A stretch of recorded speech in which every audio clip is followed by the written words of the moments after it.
Good overnight. Welcome on in to the evening overnight edition of From Day One. Art Bell is with. We were just finished with Jeremy Mander about Nevada's Roswell.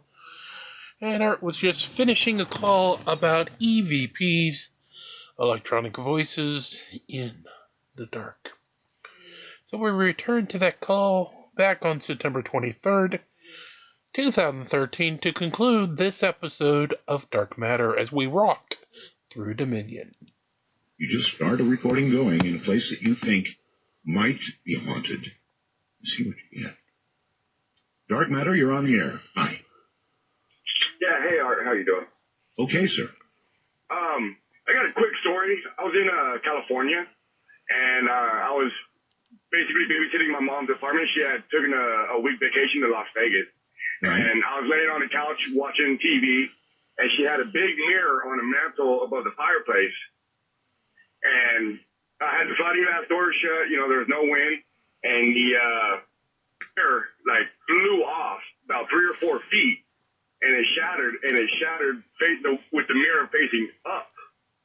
And it scared the heck out of me. And I called my mom in Vegas, and I said, hey, the mirror just fell off. And she had gotten woken up basically at the same time, hearing footsteps walking across, by her bed. So it was a weird, thing at the same time, because I called her 30 seconds after the mirror had crashed. And I figured, if there was any wind, the mirror would have just went straight down. So what do you think it was? I don't know. I spoke to a lady who does paranormal investigations, and she was saying that a lot of spirits are using mirrors as a portal. Right. And I was like, well, why would they break it? I wonder what it is about a mirror that lends itself to paranormal occurrences. That's a very interesting question, actually. Yeah, I'm not sure. And I've stayed at her house before, and it's just a small one-bedroom apartment, and in the hallway between her room to the bathroom, I've seen, dark figures shoot across the little entrance to get into the hallway, the little doorway. So I don't know what it was, but it's weird that crashed. And then I called her, and she got woken up by footsteps walking by her bed, and there was nobody there. But it scared me, so I couldn't go to sleep. I understand completely. Thank you. What is it? I'm sure somebody out there can help with this. What is it about mirrors, even staring into them, that seems to heighten the paranormal possibilities? Anybody have any ideas? I suppose we could talk about looking into your own soul, self-examination. I really don't know, but there is something about mirrors, isn't there? Somebody out there will know. Hello there, Dark Matter, you're on the air. Yes, can we talk about shadow people? We can indeed. Turn the radio off, please. It doesn't always go out there. That should be off now. I believe that I was touched by a shadow person, or I should say I believe one ruined my death. One did what? I'm sorry, one did what? Ruined my death. Back in 1990, I had created this scenario where I was extremely depressed. It was going to end my life. Yes. I blew up my trailer. Literally. My God. And as I was being shoved to the floor from the pressure of the trailer exploding, this black figure appeared beside me, picked me literally off the floor, said, "It is not your time to die," and threw me through the wall. Wow. I think and believe that shadow people are here to be our guardians. Well, that one was there for you, that's for sure. I don't know if they're all like that. Thank you very much for the call. All right. That creature, or whatever it was, saved him. Do I think they're here for that generally? I don't know. Wonder if anybody else has had a similar experience. Anybody out there actually been saved by one of these creatures? And again, let us define a shadow person. I know, chuckle, right? But a shadow person, it begins in the corner of your eye. Almost everybody has had this experience. you're watching, I don't care, a computer screen. Some people think actually looking at a computer screen produces visions of shadow people, and I'll explain why. It has a certain refresh rate, and your eyes and your brain begin to get adjusted to this refresh rate. It's actually flickering. You don't know that. You don't see it. Trust me. It's flickering at a certain, and that does something to your brain. It begins to allow you to see something else. And by something else, I mean a movement that occurs in your peripheral vision, the other, one eye or the other. And you see something move quickly across that peripheral vision. Not directly, although there have been certainly sightings of shadow people directly. Is generally or in your peripheral vision. And as for me, I'd as soon have them stay there. At any rate, that's what the gentleman is talking about. Pretty scary stuff. Shadow people, peripheral vision. Surely you've seen something in the corner of your eye, right? Wonder what it was.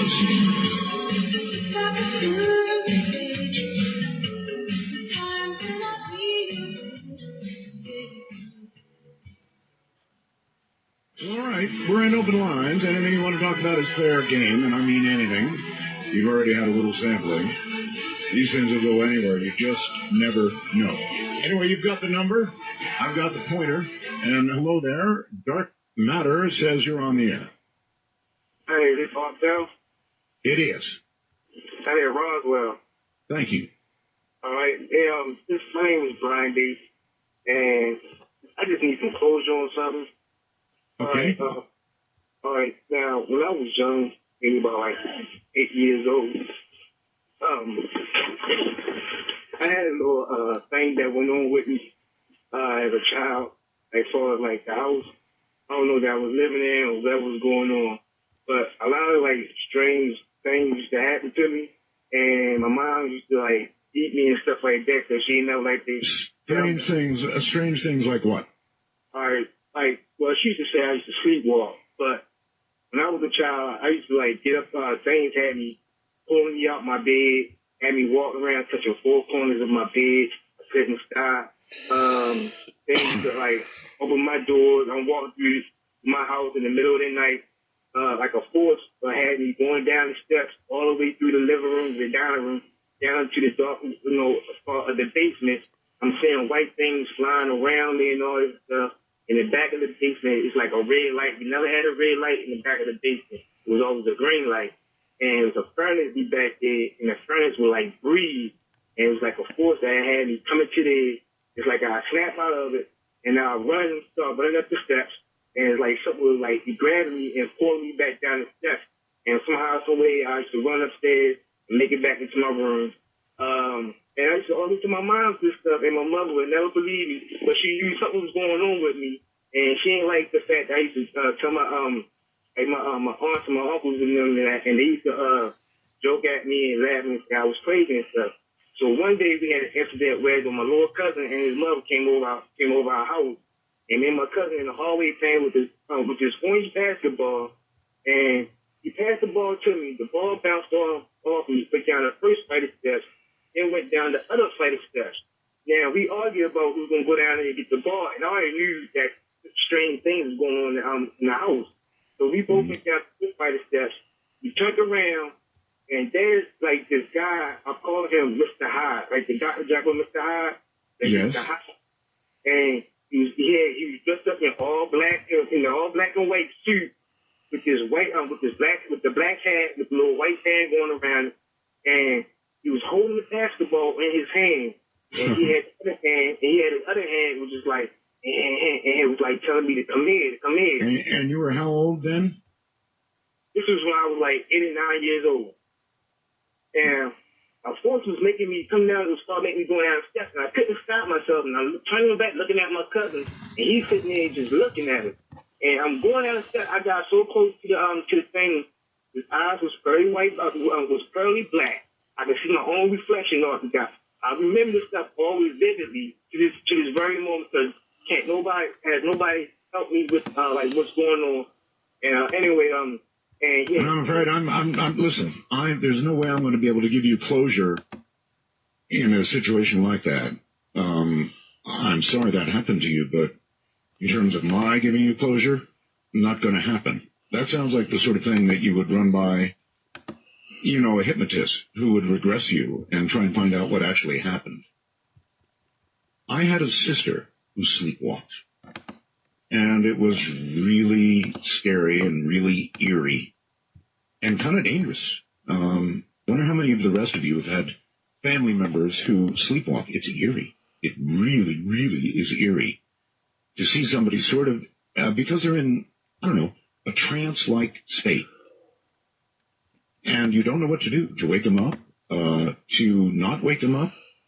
Usually the best thing is try to get them back to bed without waking them if you're able to do it. But, most times you really have to. Hello, Dark Matter. You're on the air. Hello. Hey, this is Jim. Hi, Jim.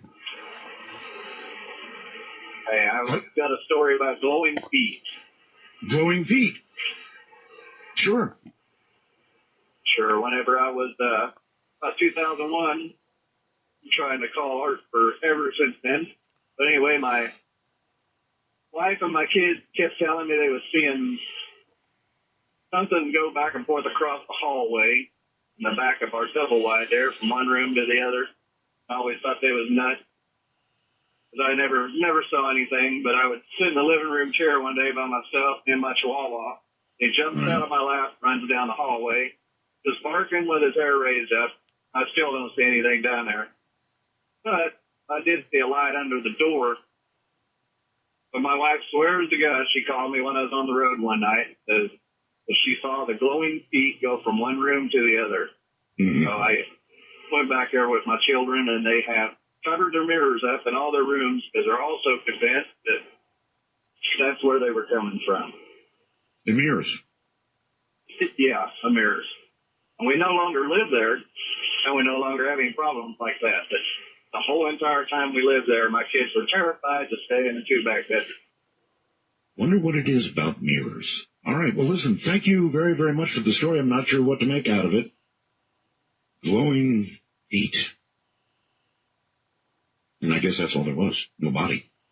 Glowing feet. And out of a mirror. Again. There's something about a mirror. I'm trying to remember. Over the years, I've interviewed people about this. And there is something about a mirror. And I know one of you will come up with it. I can't recall it just offhand. Dark Matter, you're on the air. How you doing, Art? Doing fine, sir. First of all, I want to say Roswell. Thank you. First-time caller, long-time listener, and I just want to say thank you so much for choosing to come back on the air. You made my night complete now. Okay, thank you. That's Roswell's. I found it fascinating. The guy called about the mirror. Right. I had an incident my wife and I did at the house we bought here about a year and a half ago. We was up in the bedroom, and about 1 o'clock in the morning, we're just laying in bed, getting ready to go to sleep, and something sounded like it was wiggling the door on the closet. Yes. And I sat up in the bed, and I looked at that, and I was like, looked at her, said, you hear that? She goes, yeah. And I was like, what in the world? And it just kept wiggling, and I was getting ready to get out of bed to go see what it was, and my wife grabs me, and she goes, no. I said, well, something's obviously in there. I don't know what, but anyway, the door just opened. Door handle to open, and I was flabbergasted. I was just like, what, And anyway, we had a mirror, one of those long rectangle mirrors she does on that door. And just as that door opened, that mirror cracked.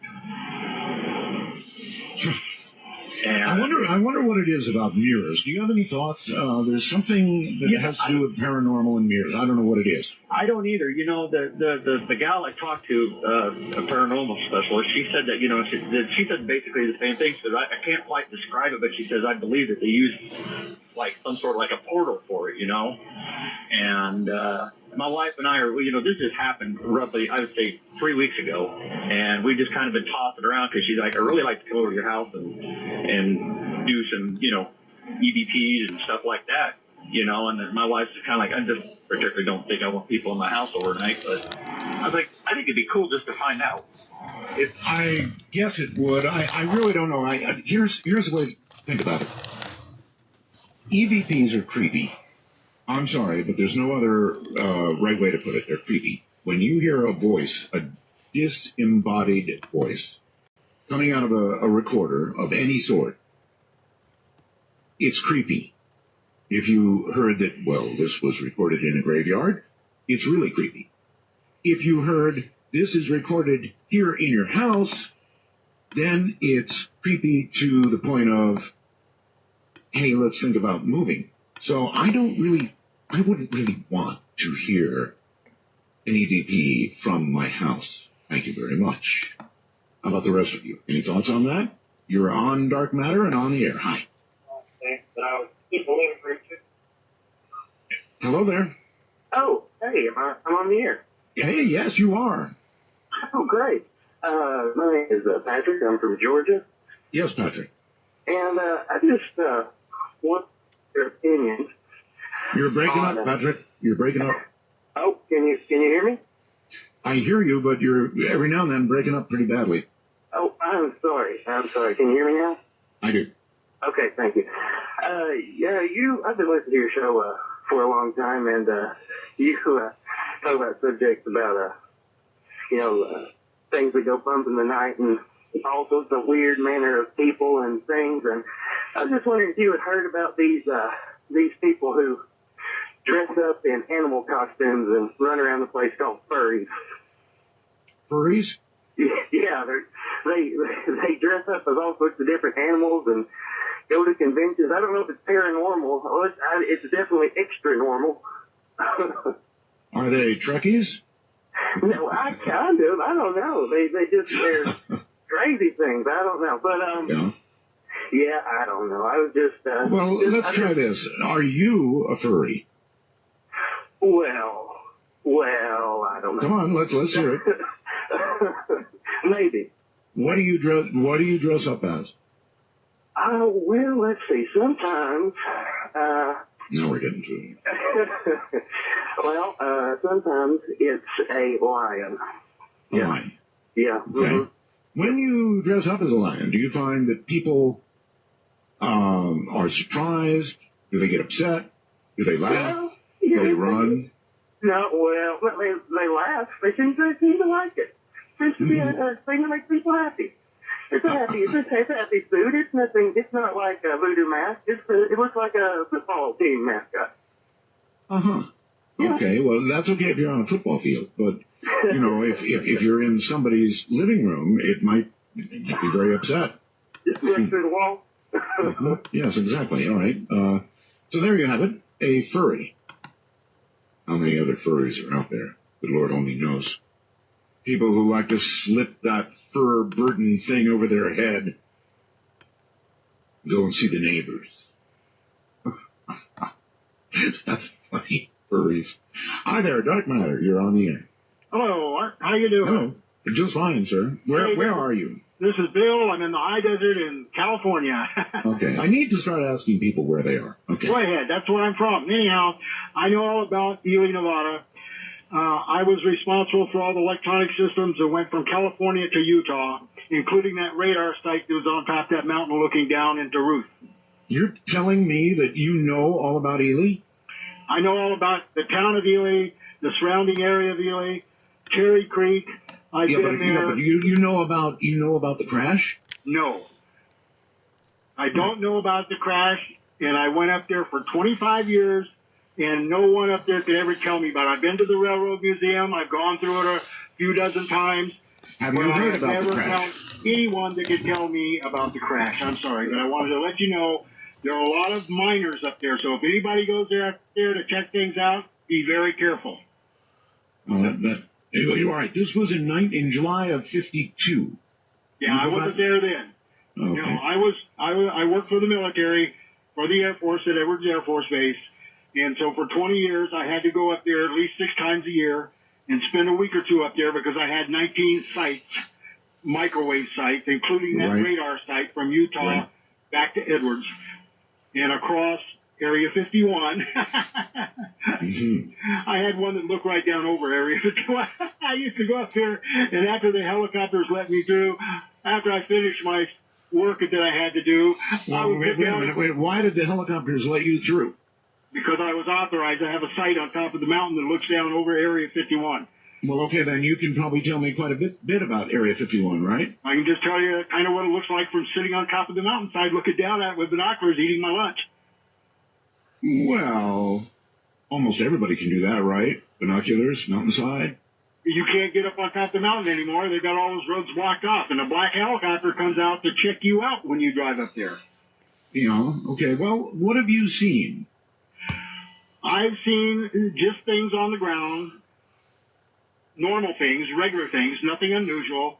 No flying saucers there. I've had B-52s fly over me at 100 feet, going up and down those valleys, up through those valleys up in there. Well, but I've never seen any UFOs, and I've never seen anything unusual. Now, I might have seen some of the stealth fighters when they were coming along, you know, when they were initially being tested. Oh, no, wait a minute. Now you've seen stealth fighters. Oh, yeah, I've seen the stealth fighters, the stealth bombers. I've seen all that. Mm-hmm. But that doesn't help you out as far as the crash goes. I'm sorry. I've never seen anything about that. I hope there's something there. And I used to have to drive right up to Cherry Creek. And there is no big towns up there. It's just one or two buildings. There might be some people in them here and there.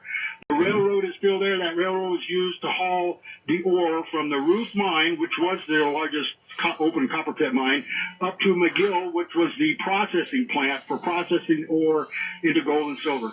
All right. Well, you heard Jeremy Meter's story about it, right? Yes, I did. Other than the fact that he was a little splintered in the way he told it, what did you think of the story? It was a very interesting story.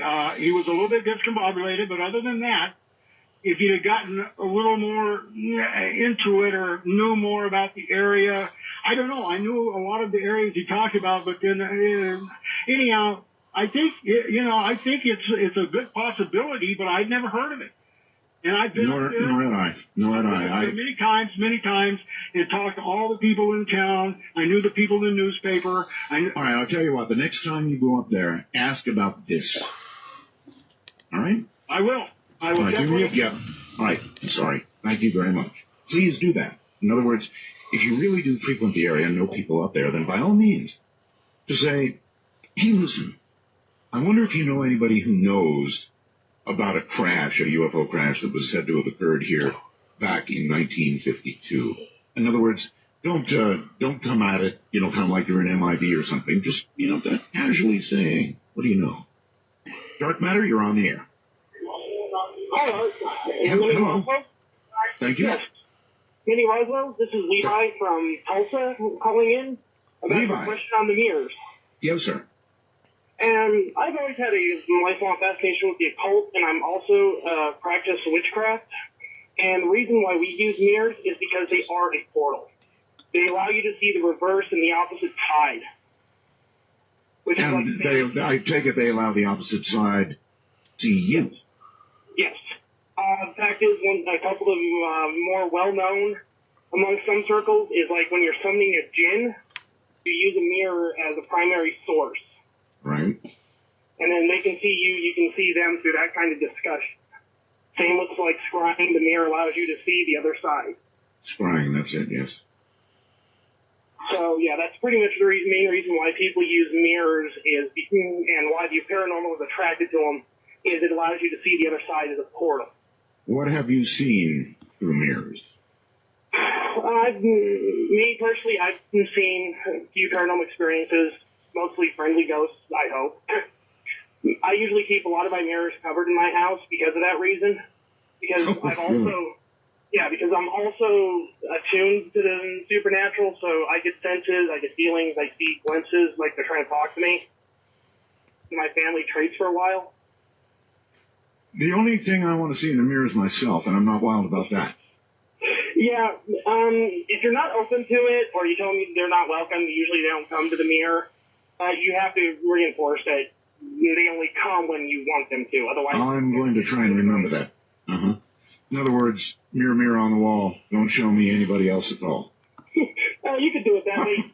Usually when I'm dealing with them, I just tell them in a firm voice, please leave, not right now, and usually I don't have to worry about them after that. All right, well, I'll certainly keep that in mind. Thank you very much. You're welcome. Bye. Mirror, mirror on the wall. No, thank you. I've seen it all. Don't want any moving figures, no wispy figures, no ghosts, no goblins.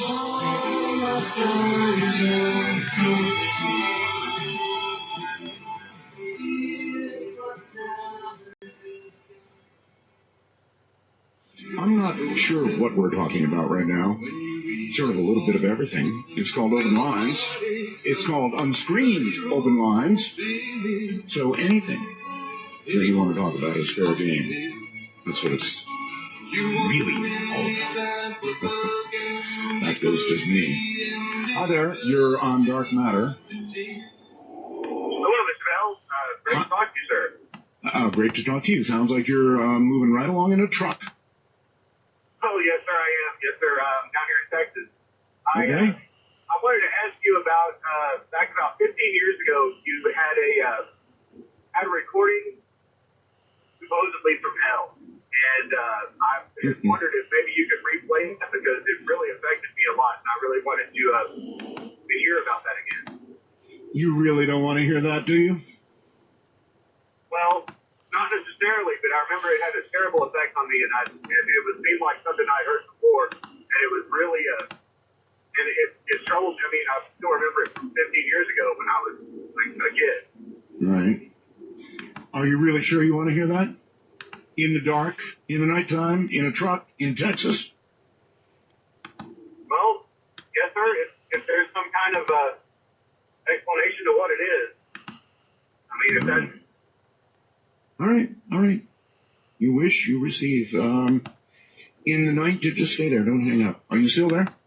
Good. Yes, sir. In the 1980s, Russian scientists in Siberia were performing a series of borehole experiments.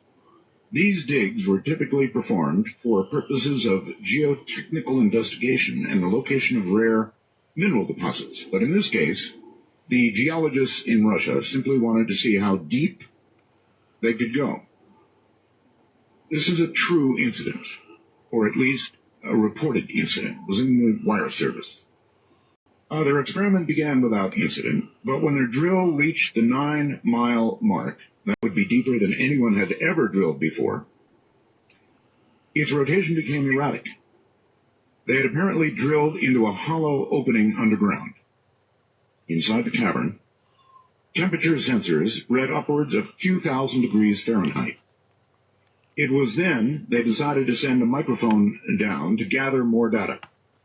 The microphone only lasted about 30 seconds in the heat of the cavern before malfunctioning. But in those 30 seconds, the scientists caught something incredible on tape. Yes, sir. I remember it very clearly.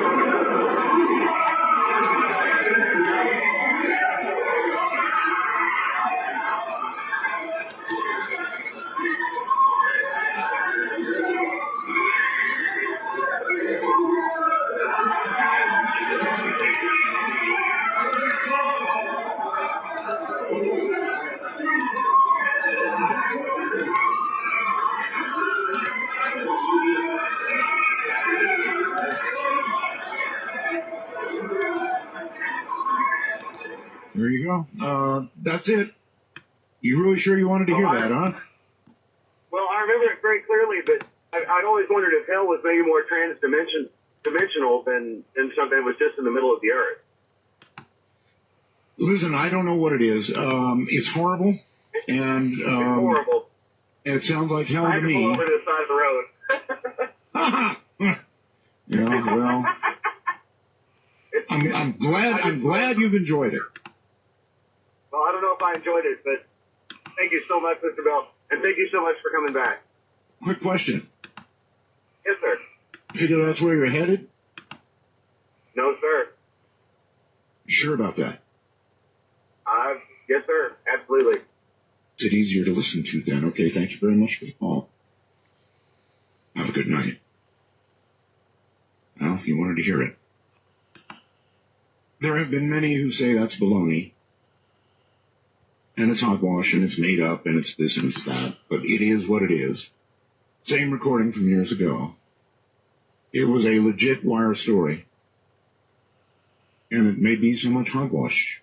Or maybe not. You decide. Dark matter, you're on the air. Hello. Hello, Art. Hi. This is Ward calling from Rainy Springs, California. Hey, Ward. Hey, I wanted to say Uber Roswell's and 51 from Belgab. Uber Roswell's.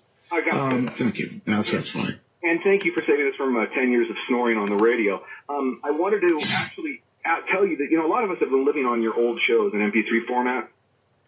And you've discussed some things in there that you talked about, but you really didn't go into detail. So could you discuss, I have 3 questions for you here. Any of your closet experiences, any of your red eye experiences, or any Wait a minute. One thing at a time. What do you mean closet experiences? Well, you said you were really afraid as a kid of the closet door being open, and you still can't sleep with the closet door open. I don't. I close the closet door. But I've never had any really negative experience, and the reason is because I close the damn thing. Well, what about your Ouija board story or red eyes? Ouija board I won't talk about. Red eyes are awful. Absolutely awful. I mean, the worst thing that you could see in the dark in the night would be a pair of red eyes. If you do see them, then probably you're headed for, well, you heard what I played there a minute ago, right? Yeah, frightening stuff. Mm-hmm. Appreciate the call, sir. Thank you, Art. Thank you, and take care. I've always been ill-disposed to red eyes. Red, glowing eyes. As a matter of fact, there was a story of a chupacabra. I think it turned out to be a dog, I'm not really sure. But part of the description of what this guy saw, he shot what he thought was a chupacabra. And they're still arguing, I think, about what it was. But it had red, glowing eyes. Don't like red eyes. Dark matter, you're on the air. Hello. Hi, Art. Welcome back. Thank you. Major Roswell's to you. Excellent. I've got an EVP story for you. Okay. My mom and dad, when I was a young boy, were involved in playing around with people that, messed around with white witchcraft and Ouija boards, and tarot and such. Well, my mom has a copy on, I know you remember the old Reel for Real. Sure. She played it for me during one of these sessions, I guess that they were with their friends.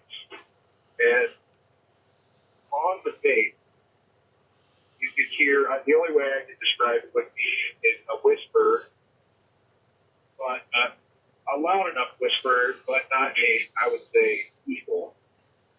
And you could hear 2 things being said, saying, shut the door and leave the key.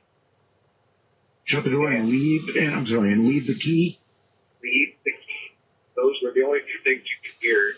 And from the time I heard that until now, it still gives me the chills. I've never heard any other EVP before. I just tuned into your show tonight. Mm-hmm. And I wanted to share that with you. Well, why were your parents messing around with stuff like that? My mom was on a spiritual journey. She tried everything. PM, S, I do. they dabbled in all these things for quite a while. And Well, when you dabble in those things, a lot of times those things dabble back. yeah, eventually they became Catholic. Really? So, yeah. Interesting road. Yeah. Interesting road indeed. From witchcraft and dabbling, as you put it, to Catholicism. As unlikely a road as that sounds like, I get it. In other words, if you dabble enough and you get into dark areas to the degree that you become a believer in things dark and things, say it, evil, then I would think at some point in your life you would turn from that to what you would think would save you. Does that make sense? Certainly does to me. Prove one and you've proven the other, kind of like Richard's white bird. Hello there, Dark Matter, and you have arrived. Art? Yes? This is Mike from... Mike, please turn your radio off. It's off. It's off. Okay, thank you. This is Mike from, dang it, shut up, from Modesto, California. Mega Roswell Dittos. Thank you. Wanted to ask you a question. I have a cat, and I'm going to sound crazy because I'm not a nut, but this cat sits on numerous occasions looking up at the ceiling and following something. Now, I know... Oh, yes. Oh, no, you're not crazy. I've seen it all the time with my cats. They see things that we do not. There's no question about it. What do you think they are, Art? Something that, given the opportunity, would grab your neck and rip it out. Oh, my God, I got the cat here to save me. Or maybe just a bug. Yeah. I look for insects, but there's none there. I got another question for you. I was looking at the Big Crane advertisement, and I noticed you're standing next to a King Air 350. Are you a pilot, and is that your airplane? Not even a little bit of a pilot. My big experience in the air, sir, was crashing in a hang glider, breaking my arm. Uh-oh. Well, that's so much for piloting. Compound fracture, actually, up in Alaska. Holy cow. Mm-hmm. Oh, all right, thank you. Right, thank you very much, and I'll briefly tell you the story. I was working for KENI Radio up in Anchorage, and the radio station folks convinced me that it'd be a cool idea to promote the radio station by having me, your morning show, go off into the wilderness in Alaska, kind of into the wilderness, as far as I was concerned anyway, down near Palmer, Alaska, in a hang glide. And for that purpose, had found the owner of a hang gliding company. Right? And he came along for my safety. And we were supposed to run along with this hang glider off a small cliff, or hill, I guess would be more like it, and take flight, and then land, and that was going to be that was it. He said, Art, nothing can go wrong. The wind is perfect, no problems. Guarantee you, you'll be fine. So, I was in the air. Thank God I had taken flight. The air was under me, the sky above, the ground below. And I think that I was probably airborne for about 10 seconds, maybe 12. And then, that which could not happen occurred. As I was lying on the ground with my bones sticking out, the guy said, I'm really sorry. He said, I'm sorry, Art. That wind came out of nowhere. That crosswind came out of nowhere. And I looked up at him and I said, and I was kind of numb, I said, you said it couldn't happen. I don't remember what was said after that. And on the way to the hospital, everybody donated their drugs to me. And so by the time I got to the hospital to get the arm set, the doctor looked at me and said, he's had enough. Dark Matter, you're on the air. Bravo, Art. How are you tonight? Okay. Kind of enjoying open lines. Oh, it's very, very good. I have a quick question about that audio clip you played in the first hour. It said the name Peter Gersten, and that made my ears perk up. How old is that audio clip? Well, pretty old, in the sense that, Jesse Marcel was on there, the original Marcel. So, pretty old. I thought very revealing. I mean, here we have a man who knows aircraft up and down, inside and out.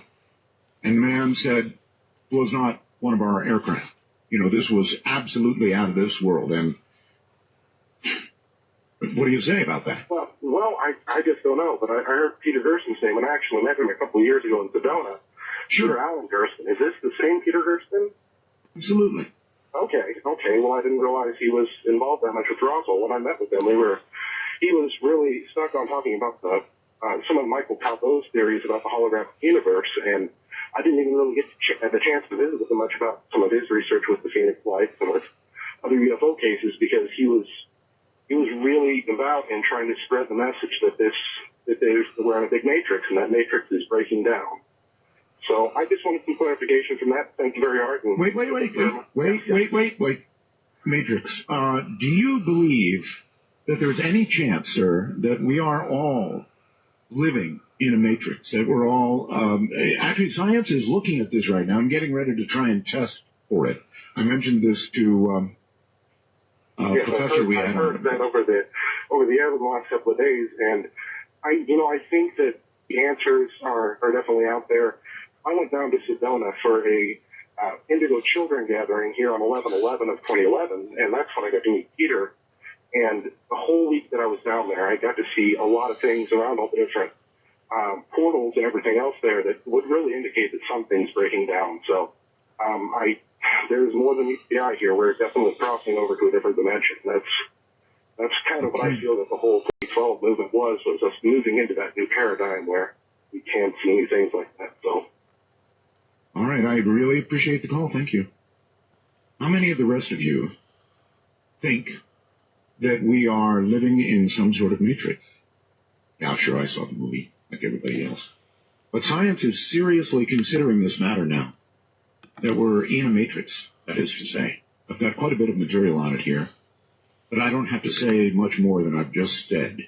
How many of you have wondered whether we're actually living in a matrix? How many of you have seen some sort of evidence that you would cite we actually are in a matrix?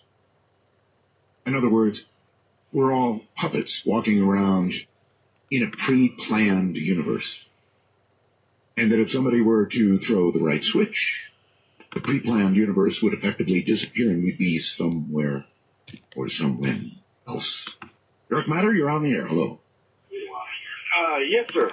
Hi. Turn your radio off, please. Always first. Everybody do that. Okay. All right, there we go. Okay? Okay. First, I'd like to say first-time caller, and I really enjoy your show. I've listened to it off and on for years. Finally, I have a satellite radio, and I can hear you clearly now instead of the AM stuff. Isn't that nice? Oh, it's wonderful, wonderful. Every chance I get and I'm up this late, I'm an over-the-road driver, and every time I'm up this late and I get a chance to tune in, I do so. I've always frankly thought, I know they have trucker shows and stuff like that, but I've always thought that we have more listeners in trucks than the trucker shows had. I have no doubt about that. Your show's very entertaining. It gives food for thought on all sorts of subjects that, you don't consider every day. And I really appreciate you doing this. It's really entertaining, keeps me awake, and I really enjoy it. As far as what you were talking about earlier, about whether or not I thought there was a matrix or something, right. I don't feel like that. I have had one experience in my life that I know to be true. I used to, I guess I could entertain the thought of being different dimensions or possibility of spirits or something like that. Well, let's stick with what happened. What happened to you? Well, what happened to me was when I was a kid, I used to go to bed at night and I would dream. And the next day, everything I dreamed would come true. And, it was really wild because I was a kid and it was scary to me. I wasn't old enough to appreciate it, I guess. It scared me more than anything. And I did notice, however, that if I saw an event, it would just be certain events, and a lot of them were meaningless, but if I recognized an event about to happen that I had dreamed of the night before, and I did something different than what was in my dream, then the entire rest of the day was absolutely new to me, and I didn't know what I am. Wow. I've never heard that before. I've never heard it. So you were able to actually have a dream every night, and then the next day recognize that dream, and you could either go along with it or change something. Right. Yeah. Yeah. How cool is that? Well, it was scary to me, but I even proved it one time to my parents. I I got up that morning, and my father was religious about watching the morning news. And I got up but early that morning and was telling them about somebody had died, and they were bringing his coffin off the plane, and it had the American flag on it, and and I don't even remember who it was that died. It was a senator or something, and they, as they were watching the news, here it come on, and they started showing them all the events that I just told them about. And I remember them looking at each other and just, like, what do we think? Probably saying something like, "Is that really our seed?" Yeah, they're like, I mean, they didn't know what they didn't know what to say to me. I understand. I pretty much ignored it. I get it. Thank you very much. That is fascinating. Any of the rest of you have that? Can you imagine having a dream every single night and having it come true the next day religiously?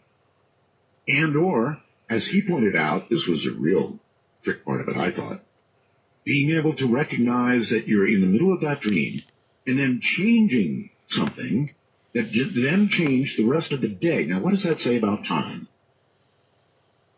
I'm going to be thinking about this one for a while. That is really, really cool. Dark Matter has you on the air. Hello. Oh, that's wonderful. Let me take out my gum. I almost swallowed it there. I'm so excited. My heart's beating like a zebra tap dancing on Jell-O. Oh, it'll get better. Okay. Okay, here's one for you. It's not a UFO story, but it's an absolutely true story that happened about 22 years ago. Back in the late 50s, early 60s, I was a youngster back east, and I had a great aunt who I spent a lot of time with. We were very close. And then about the mid-60s, when I was about 10, she and my parents had a falling out, and I wasn't allowed to see her anymore. Right. And then about 10 years after that, she died, but I didn't go to the funeral. And then about 22 years ago, I was visiting my hometown, and I said, I wonder if I went to the cemetery, if I could find my great-great-aunt's grave. So I had been there as a child, maybe when I was 6 or 7, and I barely remembered how to get to the place. I drove, and I ended up on a side street, but it was next to the cemetery, so it was a nice day. I got out of the car, walked along the edge of the property where there was a little stone wall, and then I got to a break in the wall, and there's a pathway that I guess the digging equipment and groundskeepers used that for access. So I said, well, I'll just go in here, because it was a very large cemetery, thousands of graves. So I walked down this service path for about 20 feet, and then I stopped, and I looked to my right, and like 4 or 5 headstones down that row is my great-great-aunt's grave. Okay. Now, I have no explanation for that. You mean just being so close to it? The fact that you just went in and boom, there it is? Well, then I walked in. I barely knew how to get to the cemetery. So I got there, walked down that little path, and then stopped. Guided. Yeah, maybe you were guided. Well, and see, that's not the only experience of a psychic, I guess, nature that I've had. In the mid-'80s, I studied with a psychic, and on the very first day of class, there were about a dozen people in the class, none of whom I had ever known before. And the first exercise that we did was to hold an object owned by somebody else.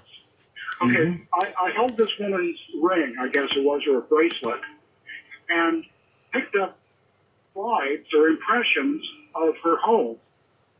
About half a dozen things. I believe it, and probably more than that, things about her life and the rest of what might come along with something like that. You can do that. You might try it. Pick up an object that belongs to somebody else and just have some quiet time. You know, in this day and age, we don't have much quiet time. As I mentioned earlier, we have the internet. We have Facebook. We have a million different things to occupy our minds, and we have very little downtime, very little quiet time.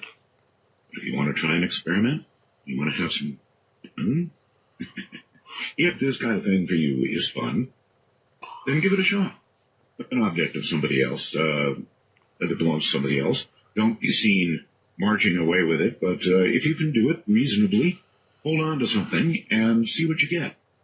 It requires, as I mentioned, quiet time. Dark Matter, you're on the air. Hi.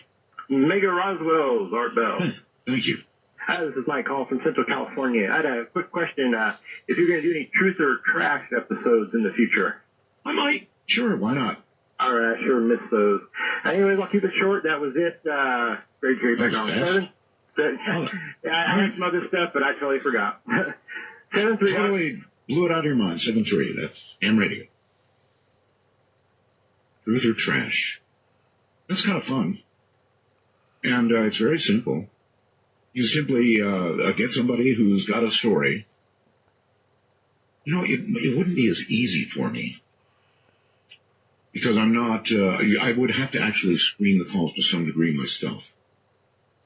To get somebody who's got a really outrageous story and let them tell it, and then kind of have a panel of 3 or 4 people to judge whether it's truth or trash, and then have the person come back and, tell the panel if they're right or wrong. It's a lot of fun. You're on Dark Matter. Hello? Hello? No, I guess you're not by this one. Dark Matter, you're on the air. Hi. Hi, Arnold. How are you, my friend? Thank you. 2 things I have to tell you, and one's a complaint. The first thing is, as a young kid, we were throwing snowballs at cars, and in the middle of the night, we saw a big, huge orange fireball going across the sky. Wait a minute. When you were a kid throwing snowballs at cars, yes, I've seen you, you saw a big orange fireball in the sky? Yeah, in northeast Pennsylvania, and couldn't explain it. I looked it up on the internet, couldn't find it. Maybe it was a driver shooting back. It could have been. But the second incident that we saw in that matter was right after 9/11. It was the week, more or less the week going into the week after. We were driving up Newburgh, New York. We're 18-wheeler drivers, and we were doing dropping hooks, turning around, coming back. Well, that's Newburgh Airport's up there, and they have the Army base or whatever. We saw 3 lights in the sky right against Interstate 84 with a dome light, like a reddish dome light in the middle. The guy with me, he's a hard Jehovah's Witness. And we both looked at it. We pulled over off the road, down the road, because we were a little nervous. This thing did not go up and down, left or right. It went straight. It didn't, no hover or nothing. I mean, you were underneath it, didn't see nothing. But a little bit ago, my cousin was going down the other direction because we all had to come down in the PA. He saw the same identical thing, but we had to get out. From the cell phone, the towers are bad between the mountains. Cut the other side in the Pennsylvania. He called me and said, "You won't believe what I saw." And he got me hooked on you. I give him the reason why I'm loving that you're back. Well, he saw the identical thing down in Pennsylvania off Interstate 78. All right, listen, I've got to take a break, so I've got to go, but I appreciate the call. Right here, my friend. Take care. And do take care. This is Dark Matter. I'm Art Bell. Some velvet morning when I was free.